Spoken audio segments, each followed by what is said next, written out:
The wind was sharp that night, colder than usual, sweeping through the fields with a sound like distant whispers. The barn stood alone at the edge of the boys' small farm, its wooden walls creaking under the weight of the winter air. Inside, the boy sat close to a dim lantern, wrapping himself in an old coat and trying to stay warm. His breath came out in clouds that vanished quickly in the frosty air. He thought it would be a quiet night, just another long stretch of cold hours, before dawn, until he heard something unusual outside. At first he believed it was only the wind, but then came a sound that no storm could make. It was a cry, soft but filled with pain, drifting across the snow. He stood up, heart racing, and pushed the barn door open. The cold rushed in, but he ignored it. His eyes searched the darkness until he saw a shape lying in the snow near the fence. It was not a lost animal. It was not a traveler from a nearby village. It was a girl, but not a human girl. Her skin glowed faintly, pale and silver in the moonlight. Strange markings stretched across her arms like fragile blue veins. Her clothes were torn, thin, and not enough for the brutal cold. She looked half dead, her chest rising in shallow breaths. As the wind whipped over her fragile body, the boy froze. He had heard stories of strange beings beyond the stars, but never had he imagined one would collapse outside his own barn. For a brief moment, fear took hold of him. Should he run back inside? Should he leave her there, out in the cold? But when her lips moved and a weak sound came from her throat, something inside him refused to let her die. He stepped forward, boots crunching against the frozen ground. He bent down and touched her shoulder. Her skin was icy cold, colder than anything he had ever felt. She tried to open her eyes, and for a moment they met his gaze. Her eyes were not like human eyes.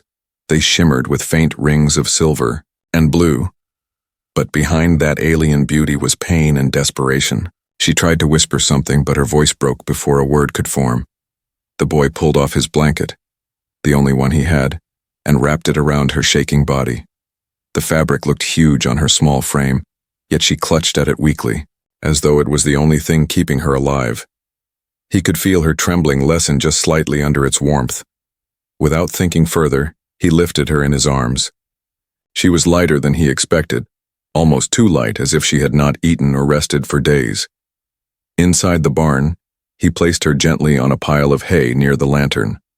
The soft light cast shadows across her face, showing scratches and bruises that told a story of struggle. He poured water from a jug into a small cup and held it near her lips. She drank only a little, but enough to show she was still fighting. He studied her more closely now. She wore a piece of cloth that might have once been fine clothing, but now it was torn and stained with dirt. Her skin had a soft glow that seemed to pulse faintly with each shallow breath. She looked fragile, yet there was something about her presence that felt powerful, as if hidden strength was buried deep beneath her weakness. The boy sat beside her, not sure what to do next. Questions rushed through his mind. Who was she? Where had she come from? Why was she alone in the middle of nowhere near his barn? But none of those questions mattered at that moment. What mattered was that she was alive, and she needed him. The silence in the barn grew heavy. The fire crackled. The wind howled outside, and the girl's shallow breathing filled the space between. Her lips moved again, and this time a soft word came out. He did not understand the language, but the sound carried a meaning beyond words. It was a plea, a whisper for safety, for shelter, maybe even for hope. He nodded, speaking gently though. He knew she might not understand. "You're safe here. No one will hurt you." His voice was steady, filled with a courage he did not even know he had. The girl's eyes closed, but her hand reached out, clutching the edge of his sleeve. She held on tightly, as if afraid he might disappear. He stayed still, letting her know he would not leave her side. For the first time in his life, the boy realized that the night was no longer about him fighting against the cold. It was about keeping her alive. As the lantern light flickered across the wooden walls, the boy sat watch, listening to every sound, waiting for dawn. He did not yet know that outside, far beyond the field, the first footsteps of approaching warriors were already pressing into the snow, drawn by the same fragile light that now rested inside his barn. The barn was quiet. The only sound was the soft crackle of the fire and the slow rhythm of the alien girl's breathing. The boy sat near her, watching her chest rise and fall under the blanket he had given. She still looked weak, but there was a hint of color returning to her strange, pale skin. He could not stop staring, not because she was different, but because she was fragile in a way that demanded care. When she opened her eyes again, the lantern light caught them. Her eyes were like rings of silver and blue, glowing faintly in the dark. She blinked, confused, then focused on him. For a moment, they only looked at each other, neither speaking. The boy was not sure if she even understood human language, and she seemed unsure if she was safe. He broke the silence by sliding a small piece of bread toward her. She stared at it, then at him, as if weighing whether to trust him. Slowly, with trembling fingers, she took the bread. She lifted it to her lips and bit into it carefully. He noticed how she chewed slowly, as if every bite mattered. She must have been starving. The boy felt a heavy knot in his chest, a mix of pity and determination. "You can eat as much as you want," he said softly. He knew she might not understand, but tone could sometimes cross barriers that words could not. His voice was calm, warm, without threat. Her eyes softened just a little. She nodded weakly, a gesture that looked both human and foreign at once. She drank from the cup he offered, her thin hands trembling as the water touched her lips. The boy realized something important. She was not just surviving the cold night, she was fighting to stay alive. And for some reason she had chosen his presence as her shield. As time passed, she shifted slightly on the hay, pulling the blanket tighter around her. The boy noticed markings along her neck and arms, glowing faintly under the firelight. They were not scars, nor were they natural like veins. They looked like symbols, etched into her skin, living lines that carried light beneath the surface. He wondered if they were a part of her body, or something placed there by others. The girl caught him staring and pulled the blanket up to hide them, her face showing shame or fear.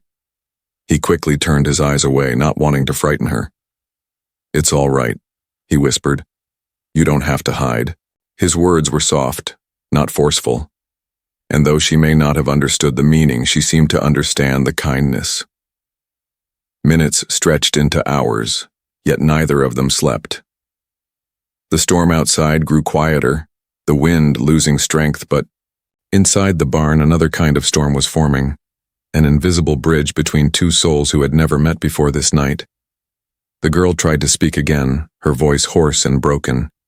She said a word he could not understand, a word that carried a melody unlike any human tongue.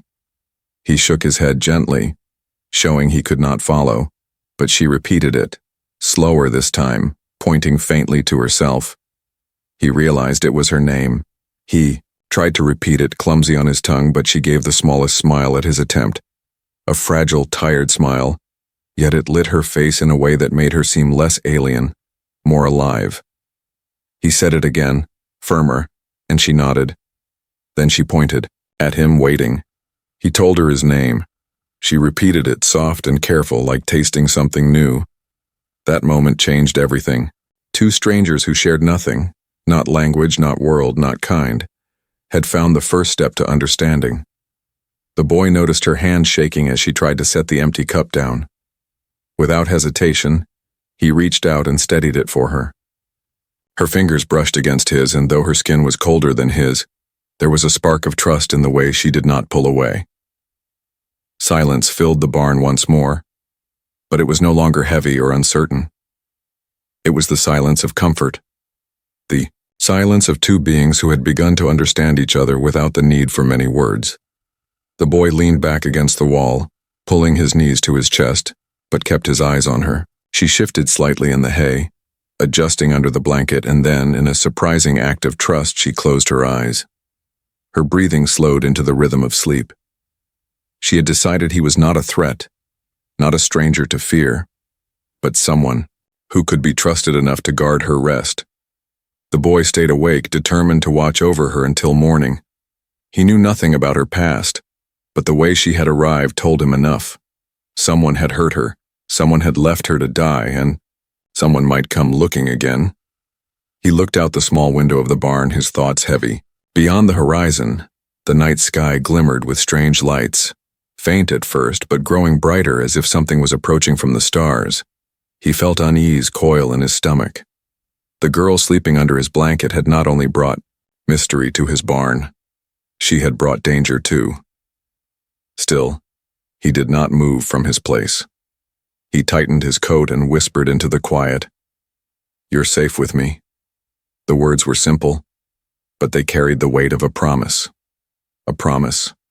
that would soon be tested by forces greater than he could imagine. The first light of dawn crept across the horizon, painting the sky with a pale gray glow.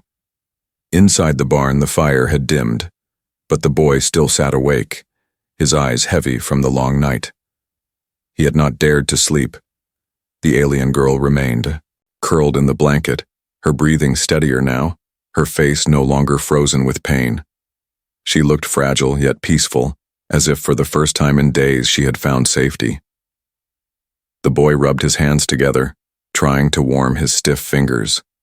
He thought the hardest part was over, that she only needed rest and food, but something gnawed at his mind, a feeling that danger had not ended, only begun. The way she had clutched his sleeve in fear, the way she had whispered words he could not understand, it all hinted at a story much larger than a chance meeting in the snow. He stepped outside the barn for fresh air, pulling his coat tight. The world was quiet, the fields blanketed in white, the trees heavy with frost. For a moment everything seemed still, untouched. But then he noticed something unusual on the far edge of the land. A faint shimmer in the snow, like firelight where there should be none. He narrowed his eyes, squinting against the cold wind. The shimmer was moving. At first he thought it might be sunlight reflecting off ice, but the movement was too steady, too deliberate. Then he heard it, a low thudding sound beneath the wind like heavy boots striking the ground in rhythm. His stomach tightened. It was not one or two steps, it was many, marching together with purpose. The boy's breath caught as the shapes grew clearer. Figures in armor, dark and tall, were advancing across the fields. Their outlines glimmered faintly, their weapons casting ghostly light in the early dawn. He counted quickly, but the number kept rising until it became impossible to track. Dozens, no, hundreds. They moved in formation, silent except for the echo of their march like an army without mercy. He stumbled back into the barn, his heart hammering. The girl stirred, sensing his fear before he spoke. Her eyes opened, and the moment she saw his face, she pushed herself upright despite her weakness. She followed his gaze to the door, and when she realized what he had seen, terror spread across her features. Her hands trembled as she reached out to him, whispering something urgent in her language. She pointed toward the horizon, then to herself, then to the barn, as if trying to tell him they were coming for her. He did not understand the words, but the meaning was clear enough. The boy felt his throat tighten. He had saved her life, and now her enemies were here at his doorstep. He thought of running, but the idea died as soon as it came. Where would she go? She could barely stand, let alone escape an army. If he abandoned her now, all he had done would mean nothing. The sound of marching grew louder. The ground vibrated faintly under their steps, the barn doors rattling with each tremor. The boy grabbed an old pitchfork leaning against the wall, the only weapon he had. It looked pitiful compared to the glowing spears and swords of the figures. Outside, but it was something. He clenched it tightly, his knuckles white, his breath sharp in the cold air. The girl pulled herself to her feet, swaying as she rose. Her eyes shone faintly, the markings on her skin glowing brighter as fear coursed through her. She shook her head, pointing at the pitchfork, as if to warn him it was useless. But then her expression softened. She placed her hand on his chest, just over his heart, and whispered again. Her voice was weak, but it carried trust, a plea for him not to give up. He nodded, though fear burned inside him. He had no plan, no power, but he would not surrender her. If she had found safety here, then he would defend it no matter the cost. The shadows outside grew taller as the warriors reached the edge of the farm. Their leader raised a long spear, its tip glowing with a strange energy. With a single gesture, the formation split, surrounding the barn like hunters closing in on prey. The sound of their boots stopped at once, leaving only silence.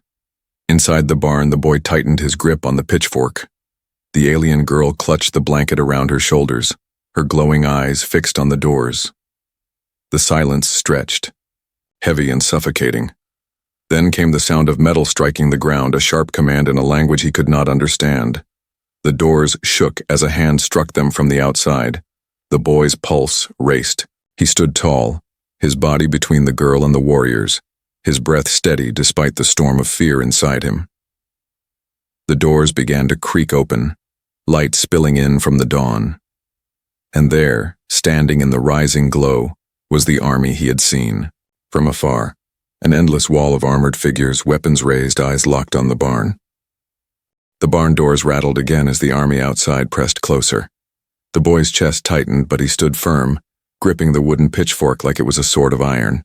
The air itself felt heavy, charged with something unnatural, as if the land trembled beneath the weight of so many armored feet.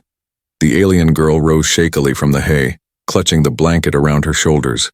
Her silver blue eyes glowed brighter now, reflecting the fear that gripped her. She pressed her hand against the wooden wall, listening to the sound of the warriors outside, and her body stiffened with recognition. She knew these soldiers.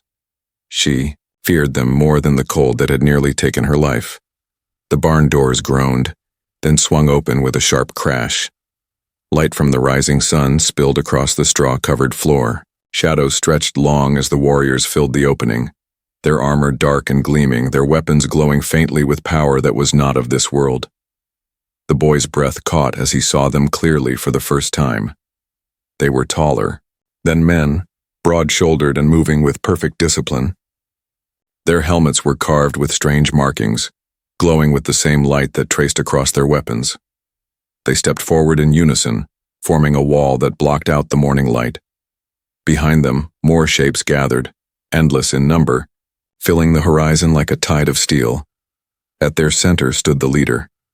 His armor was heavier, carved with deep symbols that seemed to burn with fire. In his hand he held a spear longer than the boy was tall, the tip shining like a shard of a star. He raised it slowly, pointing straight at the barn. The silence that followed was worse than the sound of their march. The girl gasped, clutching the boy's arm, her trembling fingers digging into his sleeve. She shook her head desperately, whispering words in her strange tongue, words he could not understand but felt in his chest. She was begging him not to fight. She knew their strength. She knew what they could do. But the boy did not move aside. He stepped forward instead, planting his boots firmly on the straw. The pitchfork shook in his hands, yet his voice came steady. "She's under my protection," he said. His words were simple, plain, but they carried a weight far greater than he realized. The leader tilted his head as if studying the small human who dared defy an army. A deep voice rumbled from inside the helmet, a language the boy could not understand, but the meaning was clear in the cold authority of the tone. "Hand her over, or die." The boy swallowed hard, fear pressing at the edges of his courage, but he shook his head. "No," he said firmly. "You'll have to go through me."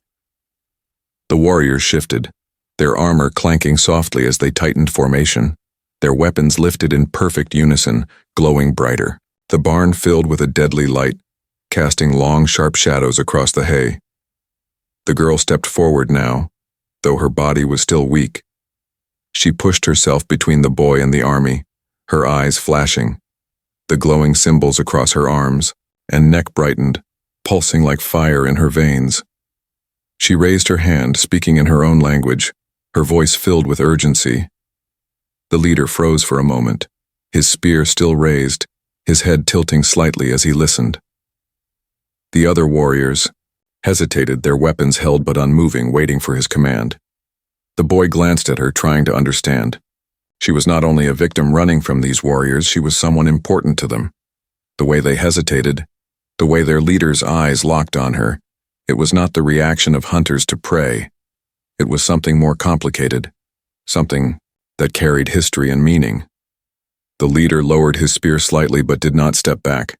His voice rumbled again, sharp and commanding. The girl's eyes widened as she listened, and her lips trembled with fear. She turned to the boy, shaking her head, urging him to let her go, but he stayed where he was. "You don't belong to them anymore," he told her. He spoke slowly, firmly, hoping she would understand. "You are safe here." Her eyes filled with tears, but she nodded, a tiny motion that carried more strength than words. The warriors outside began to spread, forming a circle around the barn. Their leader raised his spear once more, not in haste but with heavy intent. The boy gripped his pitchfork tighter, standing shoulder to shoulder with the girl. He had no weapon of power, no army at his back, yet in that moment he was unshaken. The barn had become more than wood and straw. It had become a line that he refused to let them cross. The silence stretched until the air itself seemed to hold its breath. Then the leader slammed the butt of his spear into the ground, and the frozen earth cracked beneath it. The sound echoed across the fields, a signal, a warning. The boy's heart pounded in his chest, but he did not step aside. The girl's glowing markings spread brighter across her skin as if answering a call deep within her. The warriors tightened, their circle, weapons raised higher. The battle had not yet begun, but the choice had already been made. The spear struck the frozen earth once more, and silence rolled across the barnyard like a wave. The army stood in perfect formation, every weapon glowing, every pair of eyes locked on the boy who refused to step aside. He looked impossibly small. Against them, a single figure holding nothing but a wooden pitchfork. Yet his stance carried something no weapon could match. The alien girl stood close to him, the blanket slipping from her shoulders, her glowing markings burning brighter as if her fear had awakened something hidden within her. She whispered his name, her voice soft but desperate, begging him to let her go, to save himself. But the boy shook his head slowly. "I won't leave you," he said, steady and calm. "Not to them." The leader of the warriors stepped forward, his armor grinding against itself with each heavy move. He towered over the boy, the spear raised high, and though his words were in another tongue, the threat was clear. Surrender her, or be destroyed. The boy gripped the pitchfork tighter. His hands trembled, not from the cold but from the weight of what he was facing. Yet he lifted it and set the end into the dirt, standing like a farmer guarding his field. His voice rose, firm and unshaken. "You'll have to go through me first." The words cut the air like steel. Behind them, the girl's glowing eyes widened, and even the warriors shifted uneasily, as if the courage of one human had unsettled their perfect discipline. The leader tilted his head, the glowing lines on his armor pulsing faintly. He studied the boy as though trying to understand why someone so weak would dare to defy him. He spoke again in his deep voice, a command that made the warriors around him raise their weapons higher, their glowing tips now aimed at the barn. The boy's heart pounded, but he did not move. He thought of the night before, of the girl lying broken in the snow, of the way her hand had clutched his sleeve as if holding on to life itself. He thought of the way her eyes had softened when he gave her bread, of the way she had trusted him, enough to sleep under his roof. That trust was worth more than his fear. The alien girl took a step forward, her weak legs shaking, but her gaze locked on the leader. She spoke in her language, her voice rising with urgency. Her words carried strength, though the boy could not understand them. The army froze, listening, as if her voice carried authority they could not ignore. The leader lowered his spear slightly, not in surrender, but in hesitation. For the first time, doubt flickered through the glowing eyes behind the helmet. He growled an answer, sharp and harsh, and the girl's expression broke with sorrow. She looked at the boy, her lips trembling, then shook her head again as tears formed in her strange glowing eyes. The boy raised the pitchfork higher, standing between her and the warriors. "She's not yours anymore," he said. "You'll have to kill me first." The leader's spear lifted again, ready to strike.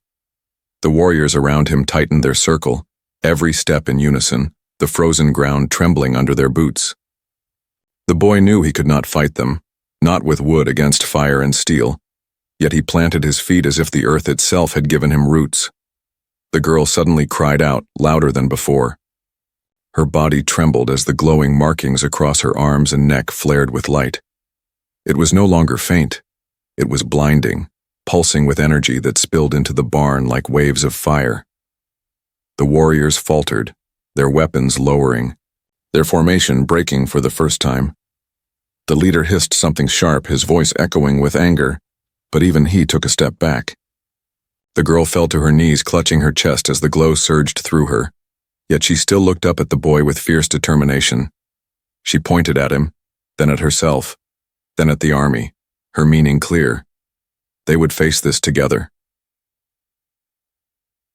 The boy's fear burned away, replaced by something greater. He stepped forward, standing tall beside her, his pitchfork raised. The sight of a fragile human standing shoulder to shoulder with a glowing alien girl was enough to shake even the iron discipline of the 100 warriors. The leader snarled, slamming his spear into the ground once more, a shockwave rippling through the snow. But instead of charging, he paused, studying the boy and the girl as if deciding whether this defiance was madness or something far more dangerous. The barn walls creaked, the fire flickered, and the morning sun rose higher, painting the frozen land in gold. A farmer's son and a dying alien girl stood together, a shield against an army, and for the first time, the warriors did not advance. The frozen air between the barn and the army grew heavier, like the sky itself was holding its breath. The warriors stood still, their weapons glowing faintly, their leader's spear planted in the earth like a challenge that had yet to be answered. The boy and the alien girl stood side by side, small against the sea of armor, yet unshaken. The leader stepped forward, his towering form casting a long shadow across the snow. His deep voice rumbled out commands in his strange tongue, each word cutting sharp against the silence. The boy could not understand the language, but the meaning was written in every movement. The demand had not changed. Hand her over, or suffer the wrath of the 100 warriors. The girl's trembling hand reached for the boy's arm, clutching it as though drawing strength from his refusal to move. Her glowing markings pulsed faster, light beating like a second, heartbeat across her skin. She answered the leader in her own language, her voice filled with fire, yet sorrow lingered in her tone. She was not only speaking to him, she was pleading, reminding, daring him to listen. But the leader's spear rose higher, its tip glowing brighter, and the warriors closed their circle. The sound of boots pressed into the snow in perfect rhythm, forming a ring that cut off every path of escape. The boy's chest tightened, but still he stood his ground. His voice rose, steady, carrying across the silence. "She is not yours," he said. "Not anymore.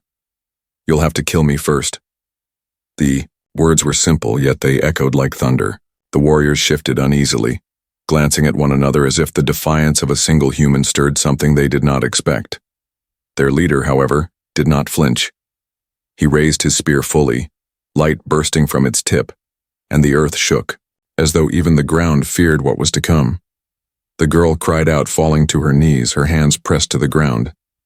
The glowing markings spread across her body, brighter and brighter until the barn itself was bathed in her light.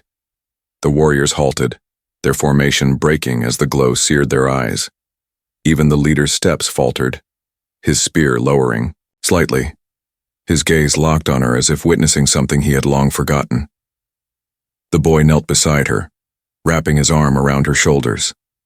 She shook violently, her body caught between weakness and power, her voice trembling as she whispered his name. He had no idea what force was flowing through her, but he knew one thing. She was not just a frightened girl anymore. She was something more, something that terrified even the army that hunted her. The leader barked another command, sharp and desperate. The warriors obeyed, lifting their weapons again, but their hands shook. They were no longer advancing with perfect discipline, their armor no longer clanging in rhythm. The boy saw hesitation for the first time, cracks in their unbreakable wall. He rose to his feet again, placing himself in front of her, his pitchfork raised. His voice carried across the frozen land, louder than he had ever spoken before. "You want her?" he shouted. "Then you'll have to come through me." The words struck like fire against ice. The leader froze, his spear shaking slightly, his glowing armor pulsing in a strange rhythm.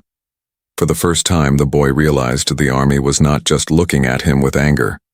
They were looking at him with something else. Recognition even. Respect. The alien girl pushed herself up beside him, her light softening but still burning bright. She placed her hand on his chest, whispering words he could not understand but felt deeply. Her voice carried strength, gratitude, and something far greater. Trust. Together, they faced the army. A fragile farmer's son with nothing but courage, and a dying alien girl whose body carried the light of another world. The leader raised his spear one last time, its glow burning like a second sun. The warriors around him lifted their weapons in answer, the circle closing tighter.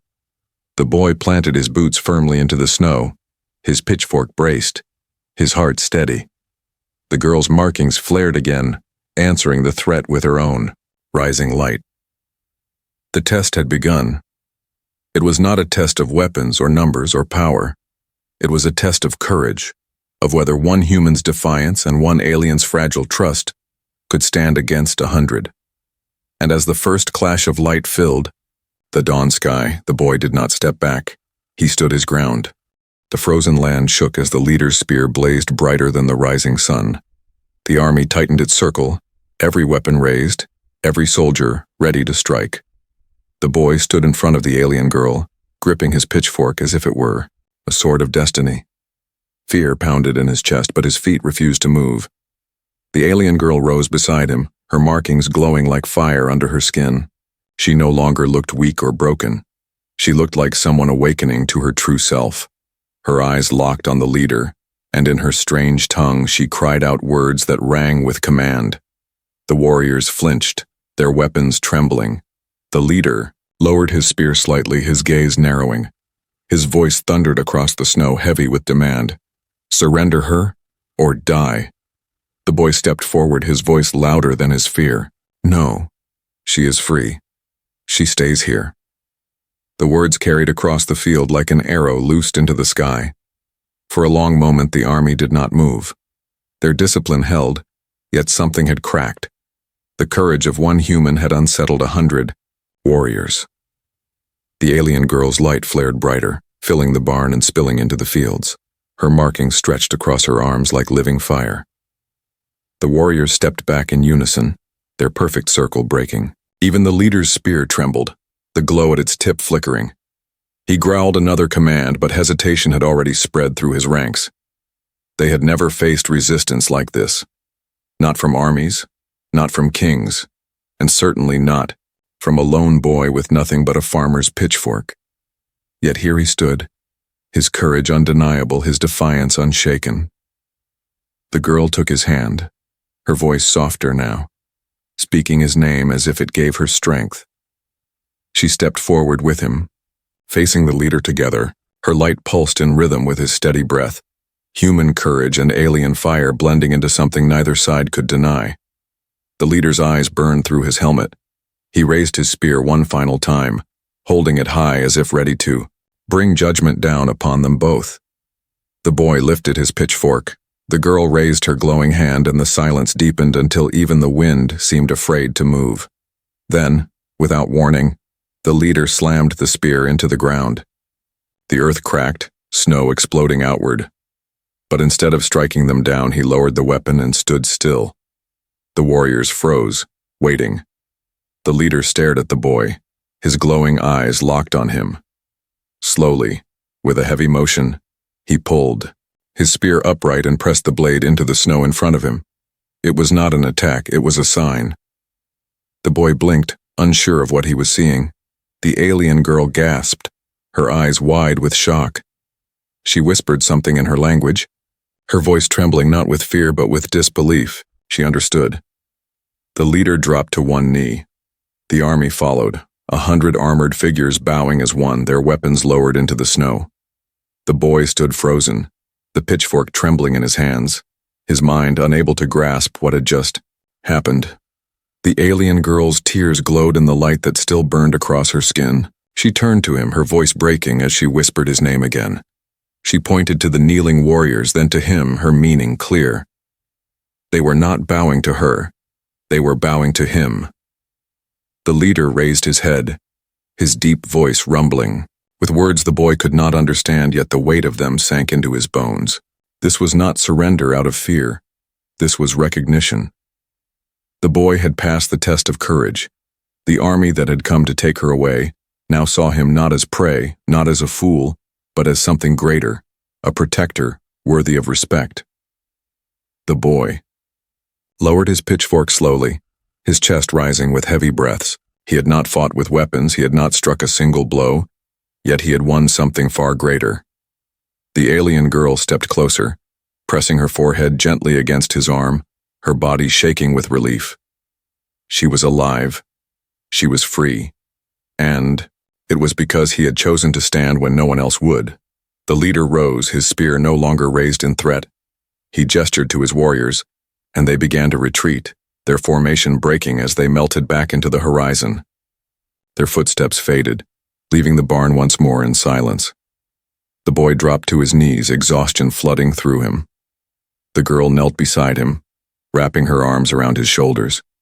She whispered words he could not understand, but the meaning was clear. Gratitude, trust, something deeper than both. As the sun rose higher, painting the snow in gold, the boy realized his life had changed forever.